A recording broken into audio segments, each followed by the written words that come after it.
Eu pedi para a IA me explicar de uma vez por todas o que é observador na física quântica, mas eu não esperava que ela fosse questionar a própria realidade para me dar a resposta. Se você quer entender esse mistério, você precisa ouvir o que as máquinas têm a dizer. A mesa onde a gente apoia os braços agora, bom, ela simplesmente não existe da forma como pensamos.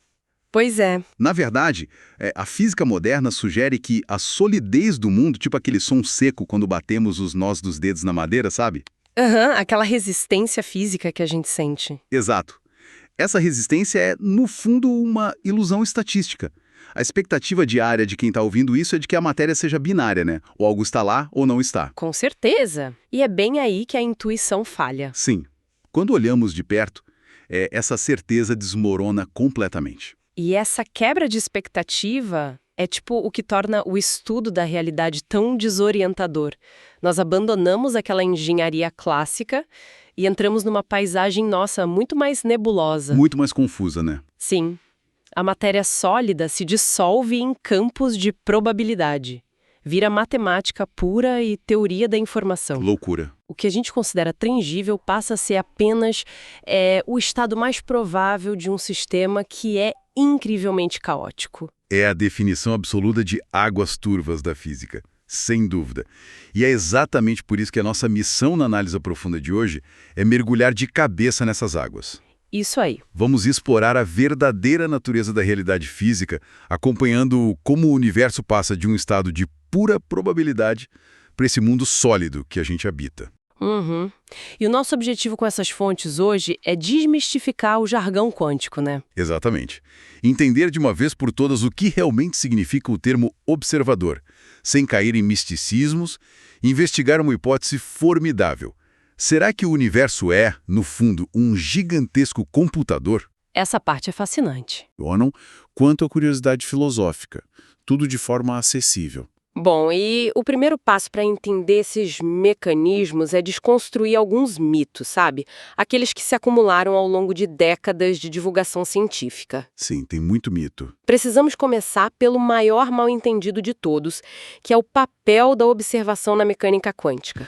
Ok, vamos desempacotar isso, porque a confusão nas nossas fontes é gigante. A ideia de que uma partícula só se torna real ou só define a sua posição quando é medida. É o famoso observador, né? Exato. A intuição grita que, se medir é observar, as coisas só existem porque alguém está olhando para elas. O que soa quase mágico. Muito mágico, como se o universo precisasse de uma consciência presente lá desde o Big Bang para poder existir. É. Mas as fontes trazem uma analogia muito mais palpável para quebrar isso, que é do ventilador de teto ligado na velocidade máxima. Nossa, o conceito do ventilador ilustra muito bem o que a física chama de onda de probabilidade. Como assim? Bom, quando a gente olha para as pás girando rapidamente, vemos apenas uma nuvem difusa, né? Sabemos que as pás estão girando naquele espaço, mas é tipo impossível apontar a localização exata de uma pá individual num milissegundo específico. Aham, vira um borrão. Exato. A pá está num estado espalhado de potencialidade. A palavra observador carrega uma bagagem antropocêntrica muito forte, sugerindo que um ser humano precisa estar lá com os olhos bem abertos. E a física não exige isso de jeito nenhum. Nem um pouco.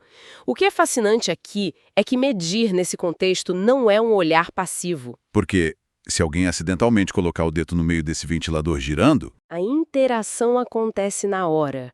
E de forma bem dolorosa, diga-se de e passagem. assim, um choque e tanto. Nesse exato momento da trombada física, a pá é sentida num local e num tempo perfeitamente específicos.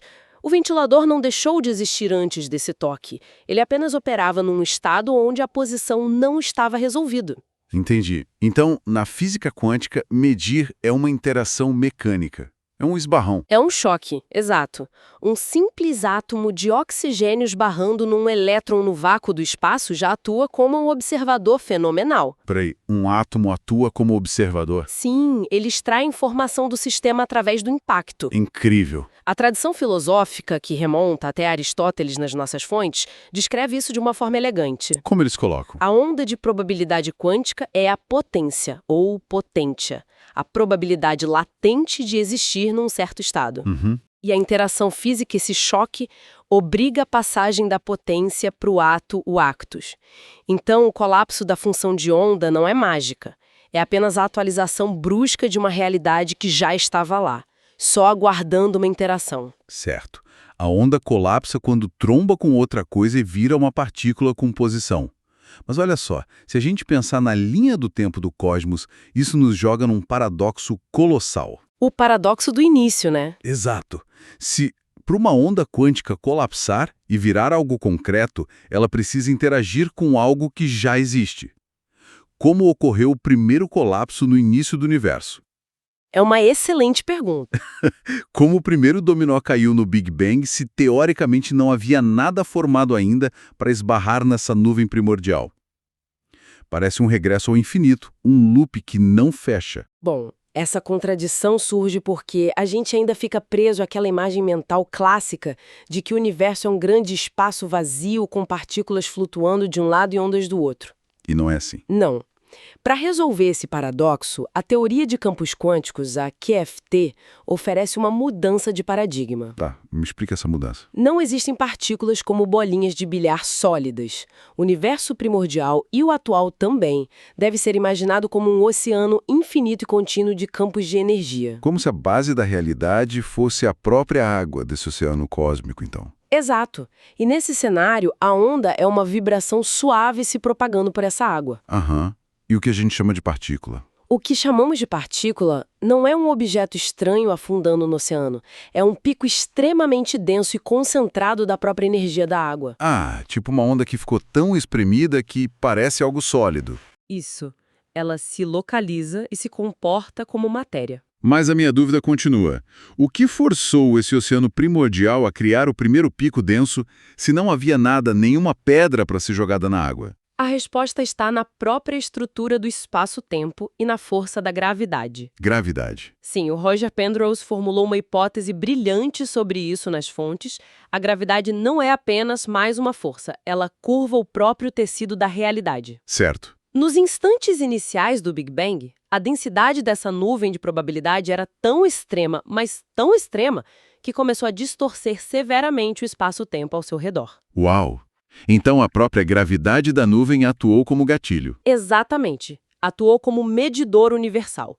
A nuvem de energia ficou tão densamente caótica que não conseguiu sustentar sua própria sobreposição de estados. Ela colapsou sob o próprio peso. Nossa, é fascinante pensar que a probabilidade ficou, literalmente tão pesada que esmagou a si mesma até virar matéria. É genial, né? Muito. O universo se automediu. É o que as fontes chamam de quebra espontânea de simetria, certo? A grande decoerência. Isso mesmo. Imagine um lápis perfeitamente equilibrado sobre a ponta. Tá, visualizando.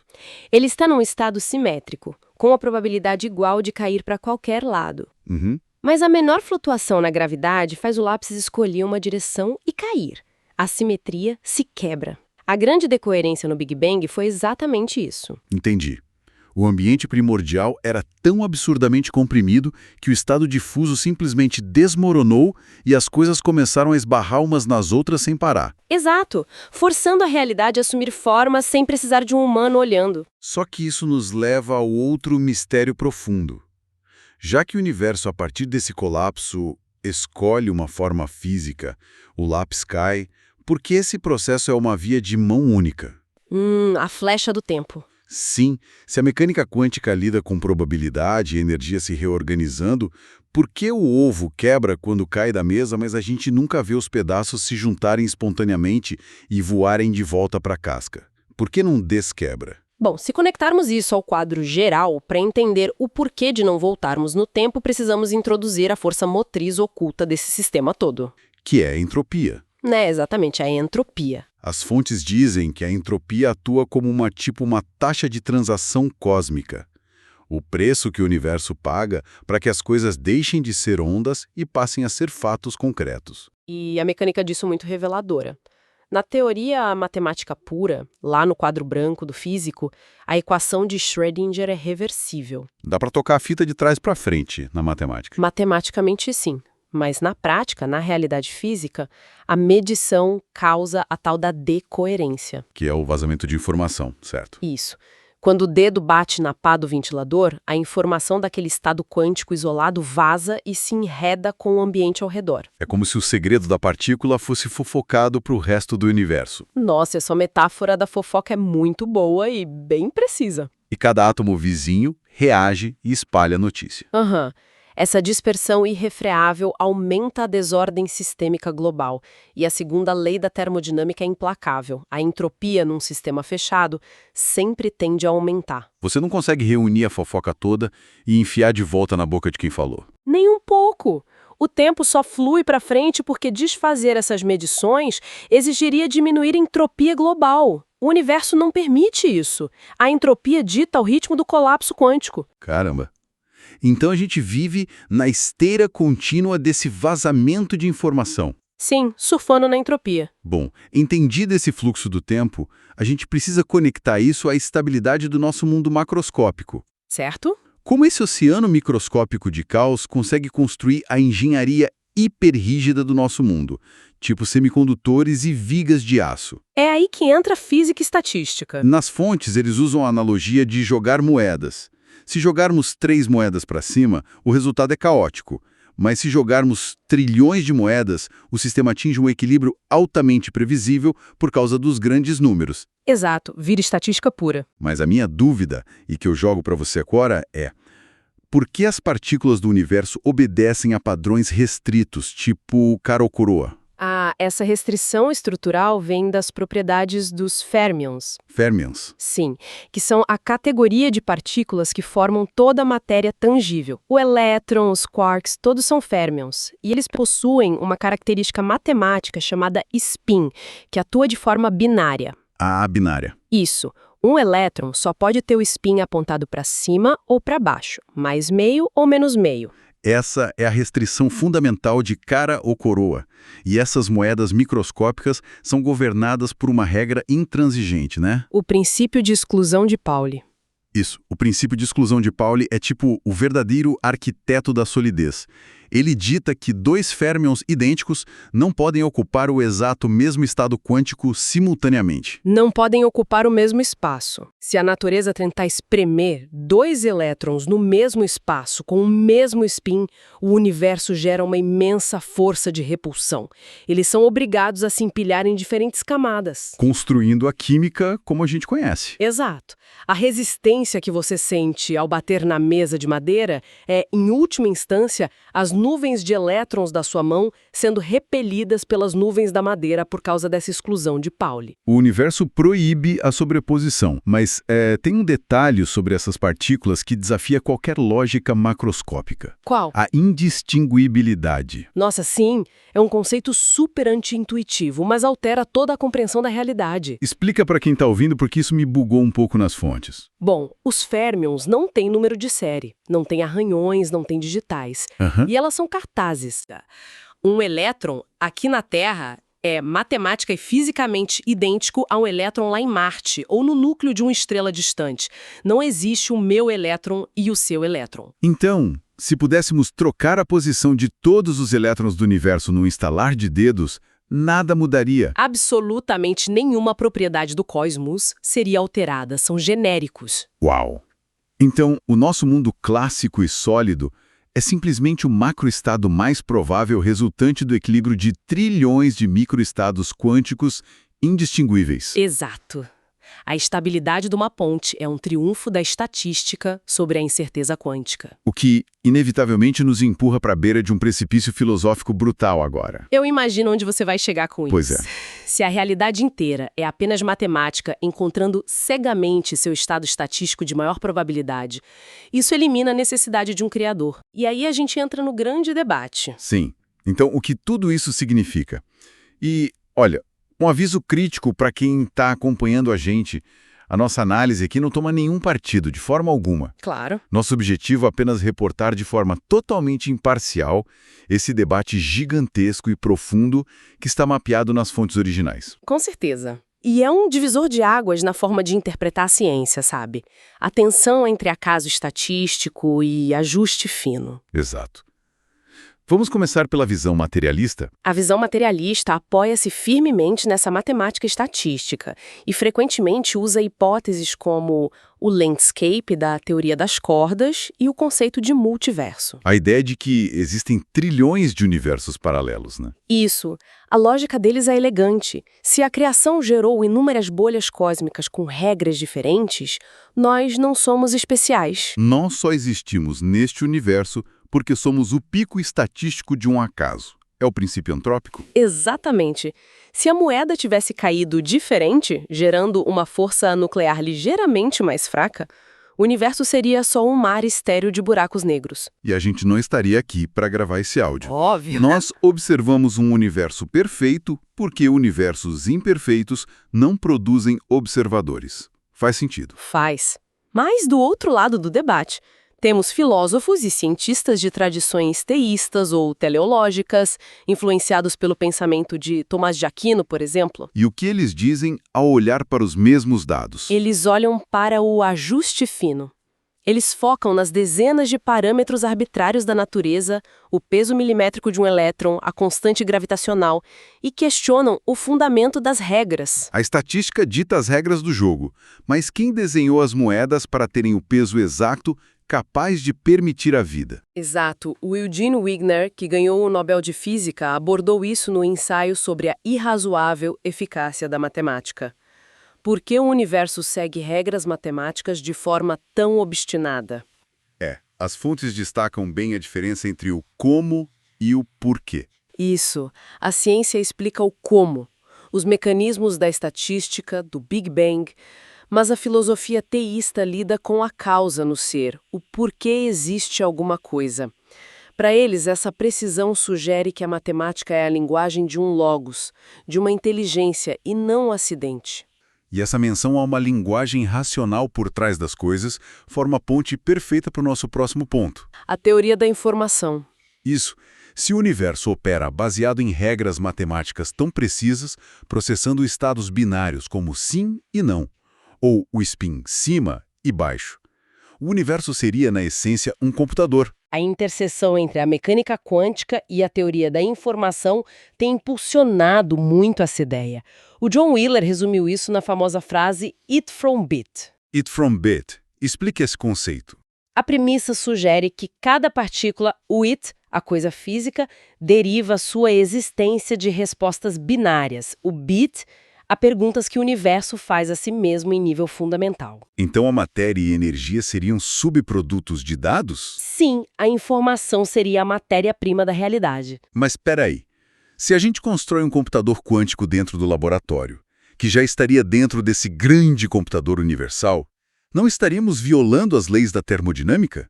Executar um sistema dentro de outro gasta muita energia? Com certeza. E isso levanta uma questão importante que as fontes chamam de princípio de Landauer.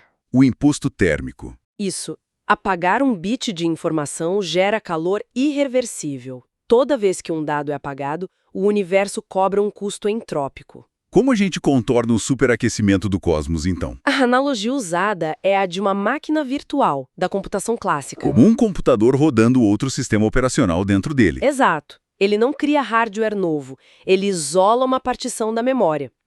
Quando resfriamos átomos para construir um computador quântico, estamos só isolando e assumindo temporariamente o controle do hardware nativo do universo. Pegamos os qubits emprestados da natureza. Sim, e o princípio holográfico dos buracos negros demonstra que o armazenamento de informação do universo tem um limite rígido. É um sistema fechado. Mas é exatamente nesse ponto, nesse universo algorítmico, que a gente esbarra no maior curto-circuito de todos. A entrada da consciência na equação. Exato.